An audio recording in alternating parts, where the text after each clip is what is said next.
আসসালামু আলাইকুম এভরিওয়ান, আমি অদিতি। সবাইকে আমন্ত্রণ জানাচ্ছি আবার নতুন একটা ভ্লগে। আজকে হচ্ছে আমার ঈদ ভ্লগ। তো সবাইকে ঈদের অনেক অনেক শুভেচ্ছা জানিয়ে শুরু করছি আমার আজকের ভ্লগ। তো আমরা যেহেতু রংপুরে যাব এবার ঈদে, তো আমাদের প্যাকিং এখানে চলছে। সবার আগে আমাদের শাহবীরের প্যাকিং চলছে। এই যে শাহবীরের জামাগুলো এত কিউট, এত সুন্দর। আর এখানের ম্যাক্সিমাম ড্রেস শাহবীরের ইউজই করা হয়নি। তো যাই হোক, শাহবীরের গোছানো হয়ে গেছে। আর এগুলো হচ্ছে গিফটস, যেগুলো আমরা কিনেছি আমার মামা মামিদের জন্য, খালা খালুদের জন্য। তো ওখানে সব কিছু আছে। এরপর সন্ধ্যার পরে আমি আর আমার বর একটু বেরিয়েছিলাম। আর এই যে দেখেন আমাদের এখানে কি সুন্দর লাইটিং করেছে। তো বাইরে আমরা লাগেজ কিনতে গিয়েছিলাম, কারণ আমাদের আগের যেই ট্রলিটা ছিল, ট্রলি ব্যাগটা, সেটা শাহবীর যখন পেটে ছিল তখন মানে আমার ডেলিভারি টাইমে ওটা নেওয়া হয়েছিল এবং ওটা চাকা ভেঙে গিয়েছিল। তো এখন নতুন একটা প্রয়োজন ছিল, যার জন্য ওটা আমরা কিনতে গিয়েছিলাম। ফেরার পথে আমার হাজব্যান্ড বললো চলো কিছু খেয়ে নেই, খিদা লেগেছে। আবার সেই মুলতানি ডেরায় নেমে কিছু একটু খেয়ে নিলাম, তারপর আর কি বাসায় আসছি। বাসায় আসার পরে এই যে এখন আমাদের প্যাকিং চলছে। আমি তো শাহবীরকে নিয়ে আছি, শাহবীরের বাবাই হচ্ছে প্যাকিং করছে। আমারগুলো আমি আগের রাতেই করে নিয়েছি, এখন শাহবীরের বাবা তারটা করছে, এই আর কি। এনিওয়েজ, বিকেলের দিকে আমার ভাই ভাবি এসেছিল শাহবীরকে তার ঈদি দিতে। আমার ভাই ভাবিরাও যাচ্ছেন না আমাদের সাথে রংপুরে, তবে ওরা বাসে যাচ্ছে আর আমরা আমাদের গাড়িতে যাচ্ছি। আর আমার ভাই ভাবি এলে শুধু এদের মাঝে মানে যুদ্ধ চলে, কে শাহবীরকে নিবে। এই যে দেখেন কি অবস্থা, আমার ভাই সে কখন থেকে হাত পেতে আছে, আমাকে দাও আমাকে দাও, আমার ভাবি দেয়ই না। মানে শাহবীর হলো সবার মধ্যমণি, মাশাআল্লাহ, আলহামদুলিল্লাহ। মানে এলাহি কাণ্ড চলে শাহবীরকে নিয়ে ঘরের ভেতরে, আলহামদুলিল্লাহ, আল্লাহুম্মা বারিক। তো এই যে শাহবীরের মামা মামি তার জন্য কি সুন্দর একটা সালামি কার্ড রেডি করেছে। আর এই যে এখানে সুন্দর একটা নোট ছিল, আমার ভাবি এটা খুলে আমাদেরকে দেখাচ্ছে আর শাহবীরকে দেখাচ্ছে। শাহবীর তো কিছু বুঝেই না, সে এখন ওইভাবে কোনো কিছু ধরতে পারে না। যাই হোক, তারপর ওটা আমি হাতে নিয়ে একটু দেখলাম, তারপর আমি একটু ভিডিওতে নিলাম। ওই দিনকার ওয়েদারটা এত দারুণ ছিল, আবার ঝড়ও নেমে গিয়েছিল। আমার ভাই ভাবি আবার ভয় পেয়ে গিয়েছে যে ইফতারের আগে দিয়ে এভাবে ঝড় নামছে, আবার বাসায় যাব কিভাবে, কারণ পরদিন ভোরেই হচ্ছে আমরা রওনা দিব। আমরা তো বেরিয়েছিলাম বাসা থেকে ভোর 5টায়, আর আমার ভাই ভাবিদের বাস ছিল সকাল 8টায়। তাও তো অনেক কাহিনী হয়ে গেছে, ওগুলো সামনে আপনারা জানতে পারবেন। তো এখন এই যে বারান্দায় আমি দাঁড়িয়ে একটু ভিডিও নিয়ে নিয়েছিলাম। সেদিন আবার শিলাবৃষ্টিও পড়েছিল, ওয়েদারটা এত ঠান্ডা ছিল। তারপরে আমাদের তো কোনো রকম ইফতার বানানো হয়েছে, খুব কম কম বানিয়েছি, কারণ পরদিনই যেহেতু ভোরে রওনা দিব, এত কিছু খেয়ে যদি আবার পেটে ট্রাবল করে, যার জন্য আমরা আর মানে অত বেশি কিছু করিনি। আর এটা হচ্ছে সকালের ভিডিও, যেটা আমি মানে আর কি এখন সেট করেছি। তো আমার হাজব্যান্ড রংপুরের জন্য একটা বড় বোয়াল আর একটা বড় কাতল মাছ নিয়েছেন। ইলিশও খুঁজেছেন, কিন্তু ইলিশ মাছ ওইভাবে পাননি, জন্য এই বোয়াল আর কাতল নিয়েছেন। আমার বর খুব মানে পছন্দ করে এই জিনিসটা। সে বলছে যে ঈদের সময় গিয়ে যে আমি ওখানে বাজার করব, যদি বাজার বন্ধ হয়ে থাকে, এই জন্য আমি এখান থেকে এটা কিনে নিয়ে যাব। তো সেভাবেই আর কি সে এখান থেকে আর কি মাছ টাছ কিনে নিয়ে সুন্দর করে বরফ করে আর কি আমরা রংপুরে নিয়ে গিয়েছিলাম। তো এই যে ভোর 5টার সময় ঠিক আমরা রওনা দিয়েছিলাম, আর আমাদের পৌঁছাতে পৌঁছাতে রাত 9টা বেজে গিয়েছিল। মানে টোটাল 16 ঘন্টা আমরা জার্নি করেছি এই ছোট বাচ্চাটাকে নিয়ে। আমরা ভেবেছিলাম সকাল 11টার মধ্যে আমরা পৌঁছে যাব, কিন্তু রাস্তায় কি পরিমাণে জ্যাম, এই যে ট্রাকে ট্রাকে ভর্তি করে মানুষ, আপনারা নিজেরাই দেখতে পারবেন কি একটা অবস্থা। প্রচণ্ড জ্যাম ছিল, আর শুধু ট্রাক আর ট্রাক, এবং প্রতিটা ট্রাকে এইভাবে মানুষ ছিল। এভাবে করেই তারা আর কি উত্তরবঙ্গের উদ্দেশ্যে আর কি রওনা দিয়েছিলেন। তো বহুত কষ্টে আমরা যমুনা সেতুর উপর উঠেছিলাম। তো আমার বর আবার একটু ভিডিও করে নিচ্ছিল। মানে এটা না অবিশ্বাস্য যে এতক্ষণ সময় কিভাবে লাগতে পারে। তো বহুত কষ্ট করে তো আমরা যমুনা ব্রিজ পর্যন্ত আসতে পেরেছিলাম। এরপর হচ্ছে গোবিন্দগঞ্জে এসে 2.5 থেকে 3 ঘন্টা আমরা জ্যামে পড়েছিলাম। কিসের জ্যাম আমরা জানি না, কিন্তু পুরো 2.5 থেকে 3 ঘন্টা একদম স্টাক। কি আর বলবো, এই যে এখানে তারপর এক জায়গায় থেমে আমরা একটু চা খেয়েছি, কারণ আমাদের যিনি ড্রাইভার সাহেব সেই ভোর 4টার সময় সে ঘুম থেকে উঠেছে, একটানা 16 ঘন্টা সে ড্রাইভ করেছে। মানে কি বলবো আসলে, এই কথা, এই কষ্ট অবর্ণনীয়। তো যাই হোক, বহুত কষ্টের পর আমরা এই যে বাসায় আসছি। আমার চুলের অবস্থা দেখেন, কি একটা অবস্থা হয়ে আছে। শাহাবির গাড়িতেই ঘুমিয়ে গিয়েছিল। তারপরে এসে এখন এই যে রান্নাঘরের দিকে যাচ্ছি আমি, কারণ আমার হাজব্যান্ড বলছিল যে মাছগুলো সেই সকালে নেওয়া হয়েছে, এগুলো তাড়াতাড়ি করে ফ্রিজে রাখো, না হলে যদি আবার মানে বরফ গলে যায় তাহলে তো মাছগুলো নষ্ট হয়ে যাবে। কিন্তু আমরা দেখলাম যে না, মাছগুলো বেশ ভালোই ছিল, প্যাকিং ওরা ভালো করেই করেছে, এখন পর্যন্ত বরফ ওইভাবে গলেনি। তো সেগুলো সাথে সাথে আর কি ফ্রিজে রাখা হলো। এরপর খাওয়া দাওয়া করে তাড়াতাড়ি করে আমরা হোটেলে চলে আসছি। হোটেলে ভাবলাম যে একটু রুম ট্যুর নেব, সেটারও আমার মানে আর এনার্জি হচ্ছিল না। তো কোনো রকম চেঞ্জ করে দেন আমি হালকা পাতলা একটু রুম ট্যুরের একটা ভিডিও নিয়েছিলাম। এটা হচ্ছে রংপুরের যে গ্র্যান্ড প্যালেস হোটেলটা, সেটা আমার মামার বাসা থেকে খুবই কাছে, এই জন্য আমরা এখানেই উঠেছি। এটা হচ্ছে তার পরদিনের ভিডিও। আমরা আবার চলে আসছি মামা বাসায়। আমরা শুধু রাতেই হোটেলে আর কি ঘুমাই, আর সকালবেলা ঘুম থেকে উঠেই চলে আসি, সারাদিন রাত এখানে থাকি, আবার রাতে ঘুমানোর টাইমে আমরা হোটেলে চলে যাই। তো এইগুলো হচ্ছে আর কি চাঁদ রাতের ভিডিও আর কি। তো এসেই সবাইকে সবার গিফটস দিলাম, মানে খুব ভালো লাগলো। এই যে বাসাটা দেখতে পাচ্ছেন, এটা আমার আম্মু মামা খালাদের বিয়ের আগের বাসা। আমার নানা যেহেতু সরকারি কর্মকর্তা ছিলেন, তো চাকরি সুবাদে তিনি মানে বাংলাদেশের বিভিন্ন জায়গায় ছিলেন। তো শেষে ছিলেন হচ্ছে লালমনিরহাটে, এবং লালমনিরহাটে চাকরিরত অবস্থায় তিনি মারা যান।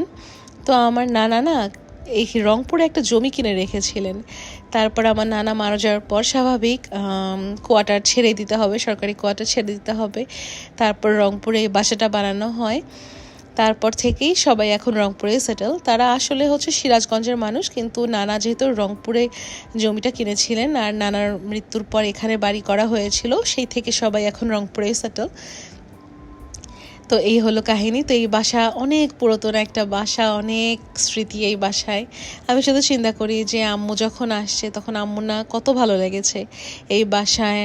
আমার নানু ছিল, নানুর সাথে কত স্মৃতি ছিল, সব ভাই বোন ছোট থেকেই বুড়ো হলো এই বাসাটাতে। তো এই স্মৃতিগুলো আসলে অন্যরকম। এই জন্য মানে 16 ঘন্টা যে এত কষ্ট করে আমরা এসেছি, তারপরেও মানে এই কষ্ট এই আনন্দের কাছে কোনো কিছুই না। তো এই যে এখানে তারাবাতি জ্বালানো হচ্ছে, চাঁদ রাতের আনন্দ সেলিব্রেট করা হচ্ছে। মাশাআল্লাহ, আলহামদুলিল্লাহ। তো এখানে সেলিব্রেশনের পরে আমরা আবার কাজে ফেরত আসছি। এখানে আমার ভাবিকে আম্মু বলল তুমি নবাবী সেমাইটা বানাও, আর আমি এপাশে হচ্ছে পুডিং বানিয়ে দিয়েছি। তো এই যে সবাই মিলে কাজ করেছি। আর ঈদের দিন সকালবেলা আমি রান্না করেছিলাম নুডলস, কারণ ঝাল একটু লাগেই, সবাই খালি ঝাল ঝাল করে মিষ্টি খেতে খেতে, এই জন্য একটু ঝালও করে দিয়েছিলাম। আর সকাল সকাল আমি হোটেল থেকে রেডি না হয়ে চলে আসছি, ভাবলাম যে এখানে মামিকে একটু হেল্প করি। আমার মামি তো অনেক কাজ করে, মানে এতগুলো মানুষ আমরা আসছি, মামির উপর আসলে অনেক কষ্ট হয়ে গেছে। এই জন্য আমি ভাবলাম যে না, সকাল সকাল আসি, যতটুকু না আসলে মানে একটু কাজ আগানো যায়, মামির একটু হেল্প করা যায় আর কি। তো এই যে এখানে আমি একটু পেঁয়াজ বেরেস্তা করে দিয়েছিলাম, তারপর রোস্টগুলো ভেজে দিয়েছিলাম। তারপরে আমি মানে মোটামুটি একটু কাজ সেরে দিয়ে দেন আমি আবার হোটেলে গিয়েছিলাম শাওয়ার নিয়ে, তারপর আবার আসছি। এসে আমার শাহাবিরকে রেডি করছি। শাহাবির এই পাঞ্জাবিটা তার চাচিমা তাকে দিয়েছে। মাশাআল্লাহ, আমার বাবাকে এই পাঞ্জাবিতে এত ভালো লেগেছিল। আর এই যে দেখেন সবাই শাহাবিরকে ঘিরে দাঁড়িয়ে আছে। শাহাবির হলো সবার মধ্যমণি। মাশাআল্লাহ, আলহামদুলিল্লাহ। এবার হলো সবচেয়ে মজাদার পার্ট, সেটা হলো সালামি পার্ট। রেডি? হ্যাঁ।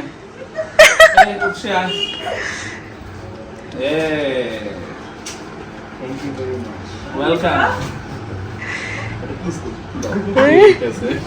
নেক্সট জিম আসো। Jim. Jim, আসো। Jim ও part of it. কোলাকুলি করো। Closing করো। আচ্ছা। এই যে দেখো ভাইয়া কি দেয়। এটা হলো তোমার সালামি। কি ভাইটা? এটা দিয়ে। ঠিক আছে, চকলেট। আচ্ছা। এবার জয়। এখন এখন হলো আপনার দইয়ের বিয়ের জন্য রেডি ব্যাস ইনশাআল্লাহ। উপমা উপমা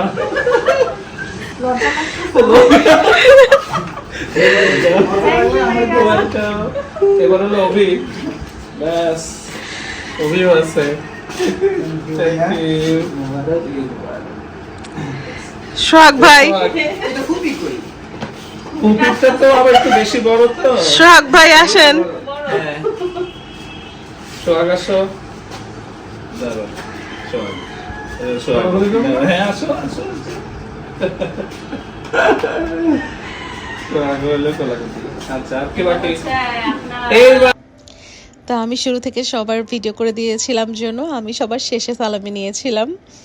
তো এটা হচ্ছে মানে ঈদের সবচাইতে বড় আনন্দ এটাই, সালামি পাওয়া। তো এটার মধ্যে এটার চেয়ে বড় আনন্দ আমার মনে আর কিছু নেই। তো আমরা খাওয়া দাওয়া করে আবার নতুন করে রেডি হয়ে গিয়েছিলাম, কারণ এখন বিকেলের দিকে যাব আমার বড় খালার বাসায়। তারপর এখন হচ্ছে আম্মুর মানে পালা সবাইকে সালামি দেওয়ার। আর এই যেখানে বউ শাশুড়ি, তারপর আমি আর আমার আম্মু, তারপর উৎস, সবাই মিলে একটু কোলাকুলি করছি আর কি, একটু দুষ্টুমি করছিলাম। এখানে কি হবে আবার বলো তো? তুমি বলো তো কি হবে? আমি সকালে ওরে বাপ আজকে ভালো ভাইয়া তুমি চেয়ার উপরে দাঁড়াচ্ছিল। হ্যাঁ না, উঠে উঠাও তো ঠিক আছে। হ্যাঁ রেডি আচ্ছা, ভিডিও ready? করতেছেন? হ্যাঁ হ্যাঁ হইতেছে দাও কাকে আগে দিবা। খাবে আর আমরা হাততালি দিব আগে কাকে?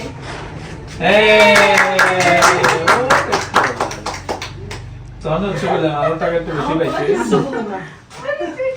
টাকা পাচ্ছি সালামি ও তো সালামি। বুঝতেছেন না পকেটে রাখে। হ্যাঁ যান, যারা পেয়েছেন চলে আসেন।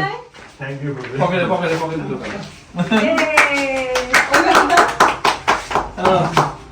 এই আমার বউ আসে। ও মজা পাইতেছে। টাকা আমার আছে। আবার দিতে টাকা। আবার দিছে টাকা দেখি সাকি তালি চলে। সাবিক লিস্ট আছে? সাবির আগেই পাইছে টাকা তো দাও। সাবির আসো এবার ওদিক থেকে এবার। পকেটে এই চলো কে দিচ্ছে? আগে দিক চাপ আমু। ছোট ফুপি টাকা। আমাদের জন্য একসাথে তাহলে আমাদের জন্য বসে থ্যাংক ইউ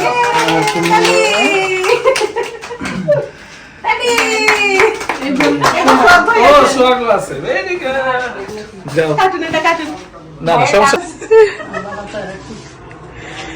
সোহাগ পাইছে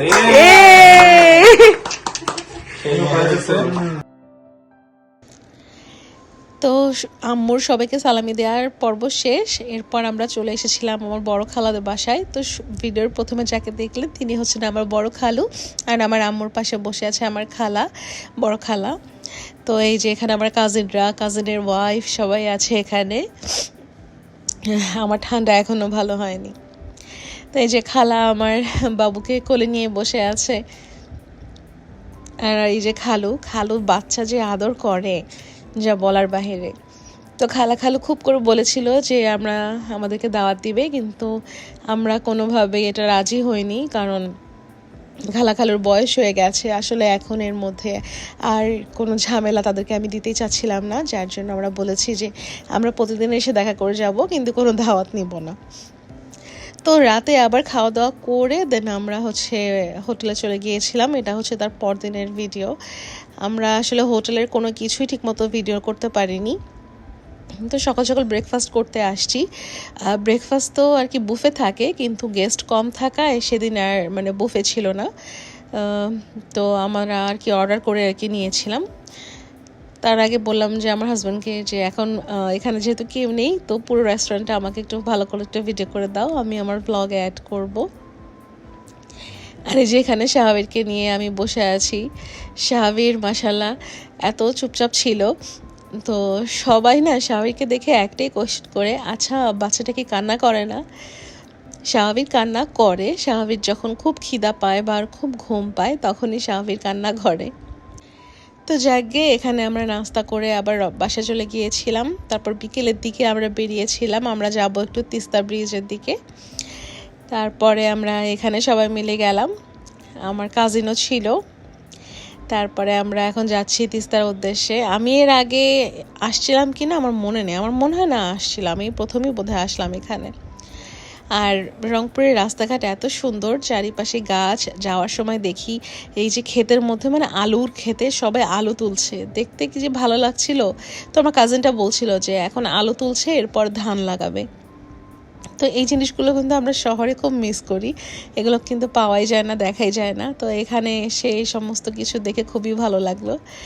তারপর এই যে আমরা রাস্তার সৌন্দর্য দেখতে দেখতে আমরা তিস্তার এখানে আসলাম। তো এখানে দেখলাম যে বোট আছে, তো আমার ভাই বলছে যে চলো আমরা বোটে উঠি, পুরো তিস্তা নদীটা আমরা ঘুরি। তারপর সেইভাবে আমরা একটা মানে বোট নিয়ে নিলাম। তো এখানে পার পার্সন বোধহয় 30 টাকা করেছিল। তো আমরা পুরো বোটটাই আর কি বুক করে নিয়েছিলাম, কারণ আমরা অন্য কারোর সাথে আসলে মানে শেয়ারে যেতে চাইনি, জন্য আমরা পুরো বোটই আর কি বুক করে নিয়েছিলাম। আর আমি প্রথম খুব ভয় পাই এগুলোতে উঠতে, কারণ যেহেতু আমি সাঁতার জানি না, আর আল্লাহ না করুক যদি উল্টায় টুল্টায় যায় বোট, তাইলে তো অবস্থা শেষ। আগে ভয় লাগতো না, এখন আমি বাচ্চার মা, এখন আমার অনেক বেশি ভয় লাগে যে আমার বাচ্চাটা একলা আছে। তো মানে সব কিছুতে এখন আমার বাচ্চার কথা আর কি চিন্তা আসে। তারপরও আল্লাহর নামে নেমে পড়লাম বোটে, খুব ভালো লেগেছিল। আর ওয়েদারটাও অনেক ঠান্ডা ছিল, তো মানে অন্যরকম একটা মানে ফিলিং এসেছিল। আর রংপুরে কিন্তু প্রচুর ঠান্ডা, রংপুরে এখনও মনে হয় না যে শীত চলে গেছে। ঢাকায় যারা থাকি তারা বলবে যে গরমে একদম অবস্থা কাহিল, কিন্তু রংপুরে যারা থাকে তাদের জন্য কিন্তু উইন্টার এখনও যায়নি, এখনও প্রচুর ঠান্ডা। আমাদের তো রীতিমতো ঠান্ডাই লেগে গিয়েছে। আমার আম্মু বলে যে রাতের বেলা তো ঠান্ডায় ঘুমানোই যায় না, শীতের জন্য ঘুমানো যায় না, ঘুম আসে না, বারবার ঘুম থেকে জেগে জেগে যাই। তো যাই হোক, এই যে এখান থেকে এগুলো করে আমরা আবার একটু খাওয়া দাওয়া করলাম। এখানে হাবিজাবি ছিল, ঝালমুড়ি, আইসক্রিম এসব ছিল, আমরা একটু খেলাম। তো আমরা প্রায় 4 দিনের মতো ছিলাম। 4 দিনে তো আসলে অনেক কিছুই হয়েছে, কিন্তু সব কিছু ভিডিও তো নেওয়া হয়নি, কারণ গল্প গুজব, রান্না বান্না, মামির কাছে বসা, মামির সাথে গল্প করা, এসবের মধ্যে মানে কোন সময়টা আর কি চলে গেছে আমরা কেউ টেরই পাইনি। এই জন্য আসলে অনেক ভিডিও নেওয়া হয়নি। তো যতটুকু আমার মনে ছিল আমি ছোট ছোট ক্লিপ আর কি নিয়েছিলাম, শুধু আমার এই ঈদের ব্লগটার জন্য। আর সবার সাথে একত্রে থাকলে না এই ভিডিও করার কথা একদম মনেও থাকে না।